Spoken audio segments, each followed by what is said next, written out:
Thank you. Hello, my name is Carol Todd, and in the last 3.5 years since my daughters left, I've gained so many perspectives. I've gained a voice, I've gained a sense of belonging, I've gained support. And the perspective is, it's funny because right after my daughter died on October the 10th of 2012, I had a family friend come to me and say out loud, Carol, I am certainly glad that you are an educator because it has given you a different perspective and a voice. And funny enough, I only thought of that as I was sitting in the audience this morning listening to some other speakers. And so my daughter took her own life in October of 2012 through a few years of being challenged with the internet and technology, and that brings her to bullying and cyberbullying and mental health and the stuff that went on with family and with depression. It just over-empowered her, and it took her into a life of her four walls, the four walls of her bedroom. But as we all know, we all have the four walls. We all can escape our four walls, and sometimes we escape them when we go into a happy mode, and sometimes we go into a sad and depressive mode. But those four walls are so important because sometimes it's so easy to go and hibernate and to get our comfy blanket and to bring our pillow and just stay there and shrink. And I know I could have done that. I could have stayed within those four walls and I could still be there, but I chose not to, and I chose to come out of them. And so my daughter stayed within them, but with her YouTube video that she made and posted, it was 8 minutes, black and white, told her whole story of the abuse that she had from her peers, from a fellow that was extorting her online and exploiting her. She shared her story, and she was strong enough to do that. And so I gained my inspiration and strength from my daughter Amanda, because that shows me that if she was strong enough to do it, I can share her story. And we can continue the movement forward to make sure that we make the world a better place. And I always use hashtag, we're going to make a difference. Hashtag, we're going to build the world into strength and belonging. And kids these days, our youth, are the ones that we need to talk to. We need to talk with, actually, because I've talked to a lot of kids. They don't want to be talked at. They don't want to be talked down to. They want to be talked with. And we as people in this world need to remember that as caregivers, as parents, as supportive people who work with our kids. We need to remember those important moments. And my daughter wanted to be talked with at an even level. But so many times we had police officers, we had teachers, we had professionals, medical professionals, who talked this way to her and not this way. And eventually she gave up. My daughter was full of bubbles. And if you can remember, if you can envision, when you were younger and you had the bubble makers and you blew all these bubbles and they floated all around and they were colorful. My daughter was colorful, she was spirited, and she floated around. But as things happened in her life, those bubbles started to pop, one at a time. And ultimately, the bubbles ended up in a tragic story. And now we have our four walls. However, in thinking about it, there are many more words that can define those walls. And the words I chose were, I don't think it's up there. My first wall is the wall of rejection. And the story behind that one is, unfortunately, when I was younger, I faced a story of rejection. I was adopted by some parents, and at 5 years old, they decided that they didn't want me. But instead of giving me to a family that initially that wanted me, they put me in different homes, different places. I didn't know who I was with. And finally, it was like, okay, well, you know what? We'll just leave her alone, and maybe that, she won't come back. My rejection. My only regrets is that I didn't tell my daughter about that story. And my daughter was rejected. She was rejected by her peers. She was bullied, she was cyberbullied, and she didn't feel a sense of belonging. And then we have isolation and no voice. And I've combined the two because I feel that they're really important. And actually, when you look at my four walls, they are all interconnected. And we feel those. We can feel those in sense of mental health. And we can feel those in a sense of kids and youth out there right now who are being bullied or cyberbullied online and off. It's a feeling that they get, and it's a feeling of hopelessness. How can they get out of it? What can they do? What can we do as adults in the living world to help others? The support that they need, the strength that they need. No voice and isolation, being alone. And I had a conversation with my son just a couple weeks ago because I had to define what isolation was, and I had to also define what loneliness was because they were hand in hand and they were in a tie to be on my wall. And my son explained it as isolation was something that you felt all alone. There was nothing, there was no one to help you, no supports. You were just isolated somewhere, like on a desert island. No food, no water, no nothing. And loneliness, he said, was, you know what, Mom, you can feel lonely in a place full of people. You can be at a party, you can be at a restaurant, you can be at a gathering, and you can have all the people around you, but if you don't know anybody, you can feel lonely. And that's how my daughter felt. She had friends around her, she had family around her, but she felt lonely enough that she felt that she had nobody. She was on that, it put her on that isolated island. September, October of last year, I was on I'm a huge social media person. And I think that social media has helped me gain my voice and get my messages out there to help others. And that's what's really important to me, is helping others through what I've gone through and what my daughter went through. And it's worked. And so last fall, in my social media, actually on my Facebook page, in my inbox, I had a message. And the message said to me, "You are an alcoholic whore and you should just die like your daughter."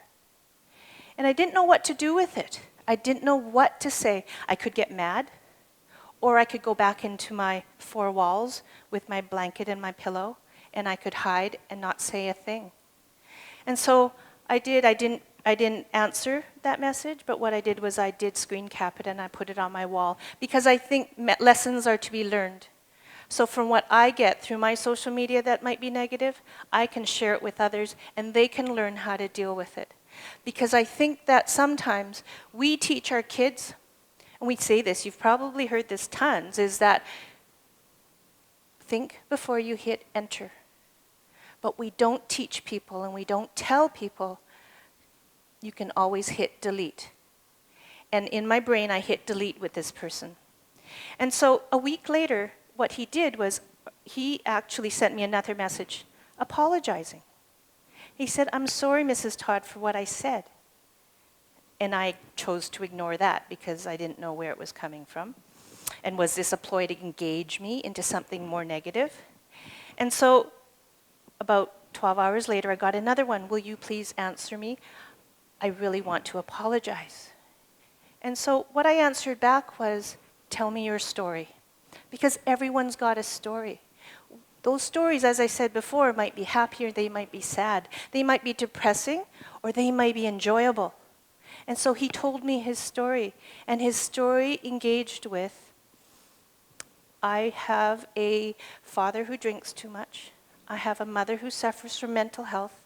I have siblings that bully me and don't treat me nicely. I'm all alone. I'm isolated. I'm depressed. I've been suicidal. What can I do? And what he found pleasure in doing, because of what his home life and his school life did, he decided that trolling behavior is negative behavior out there in the internet. He decided that being negative to people was something that brought him power, made him feel good in looking for parents who had lost children and making them feel more miserable. And so I took that information and I said, okay, so what is it that you want from me? And he said, I want to figure a way to be nicer. I don't like what I do. It just makes me feel good. What can I do? So I gave him some suggestions. And Amanda's legacy is based on snowflakes. So I gave him some ideas on what to do about snowflakes. And so he's gone out and he's painted rocks. He's taken homeless people out for lunch. The funny story is that he took a picture of the homeless people he took out for lunch. And he started with 6 and ended up with 18. So instead of spending $50, he ended up spending $300. But he said, that's okay, Mrs. Todd, because it made me feel good. And then the next time he actually went to Walmart and bought blankets for them because it was winter where he lived. And he gave them to the homeless people before he took them out to have a meal. And since then, he's helped seniors and he's helped kids. And he said to me, he actually wrote me a note this week and thanked me for building capacity in being kind. And he said, till the end of my life, I hope that I can give good things to people. And so what that showed me was bullying, cyberbullying, within your four walls, these are all behaviors. These are all behaviors that we internalize and we put out in some way. And so another thing I was thinking about, because I was really nervous about doing this talk, and I was worried because of judgment. And judgment was my fourth wall. We're all afraid of being judged. We're all afraid of the critical analysis that we get from other people on what we say, what we do, how we dress, what we look like, the color of our skin. But really in the world, we shouldn't be. We should be our own person. We should be able to do what we feel and do what we like, because that's what's important. And so when I think of judgment, and my daughter was judged. She was judged by her abilities, her inabilities, what she did, what she said, by that mistake that she made on the internet that went viral, that caused the decline of her emotional health. And so what can we do in the world to make it a better place? What can we do to inspire strength? What can we do to make the world stronger and to get along with people? And so this young person in the United States that I talked to that have changed his behaviors, he gave me insight. And what he said was, you listened to me. You took the time, you didn't have to, you could have hit delete, but you sat and you listened to my story and you helped me figure out what it is that made me so angry and made me want to do those things to hurt people. But I don't want to hurt people. And so if I took the time to listen to one person, and if everyone in this room took the time to listen to one person, you would change the lives, you can change the lives of someone else. Now, isn't that important? Because the day after my daughter died, someone said to me, her YouTube video is offline, what do you want us to do? I said, you need to fight and get it back online, because if that video can change one life, it has, her life, her death was not in vain. And her story has helped more than one life. It's helped the lives of children, it's helped the lives of adults. And I have another story of another mother who Amanda's legacy has touched. And this mother actually contacted me shortly after her own daughter took her life. And this mother was in her four walls, in her room. She didn't want to come out. She actually wanted to join her daughter. And so I managed to find a crisis line in her area for her to call, but I also talked to her. And I gave her hope, and I gave her some inspiration. And what ended up happening was this lady ended up absorbing that energy that I gave her, and she is doing wonderfully right now. And on her daughter's birthday, what she does is she buys gifts and then she gifts them out to other people, other young kids. And it's given her a will to live. And yes, we all have our ups and down days. I have my ups and down days. There are some times when I just want to crawl into my four walls and I want to stay there. But inspiring hope and inspiring change and making sure that family is really strong and provides us with a sense of belonging, because love is unconditional. And when you look at the four walls and we have rejection, judgment, no voice, and isolation, we have to turn those into the opposites. Just like I've turned the use of social media in my family's tragedy into a positive, because that's the way that we can get messages out. And why do I put myself on a stage like this to talk? It is so very hard. It's heartbreaking, actually, because when I think about Amanda and not being able to hug my daughter anymore, it makes me so sad. But it also inspires me that other people listen and that they can move something forward. And so a story goes like this. I called her my Princess Snowflake. And I called her my Princess Snowflake because she was a princess in the true sense of a 15-year-old. But A snowflake, because snowflakes, as you learn them in grade school, are beautiful. They're inspiring, they're delicate, they're fragile. No two are alike, and each one is different. And we look at ourselves sitting in a room like this, and all of us are unique and different also. We all think differently, we all dress differently, we have different color hair, we have different color skin. Nobody should bully, antagonize, harass you for what you think, what you feel, how you dress, the color of your skin. Unlike my daughter, who they judged.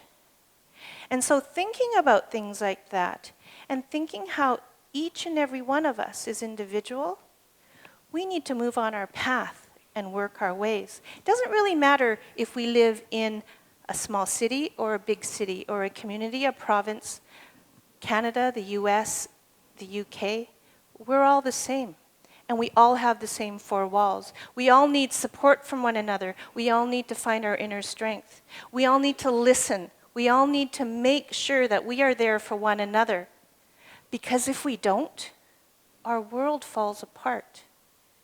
And it's so easy, as I said, to go and wrap yourself up in a blanket and insulate yourself. And within those snowflakes, as we look at them, if we put all the snowflakes together, we create a snowball. And snowballs are strong, they're resilient, they're hard. If I threw this against a window and if it was real, it would probably break the window.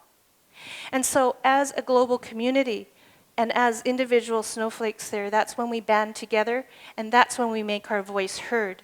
Because as snowflakes are delicate and can melt, snowballs are hard and can last longer. And so as people, as going forward and moving forward, we need to remember that we have a snowball effect and we need to make the change. We have the power to make the change. We have the power to change people's minds and influence the decisions we make in life. And those decisions should be based around helping people create no judgment, helping people have a voice to be listened to, having people do all these things will help them survive, will help our young kids that are going through mental health distresses, bullying, cyberbullying, online abuse, for them to talk out loud so that they will be strong and they can hit the delete button. And as Amanda wanted, she wanted her voice heard. And I think she inspired me as her mom. Even though she's not here in the physical world, she's here in my heart. And in my heart, I will always speak for the daughter that isn't here. So thank you for listening.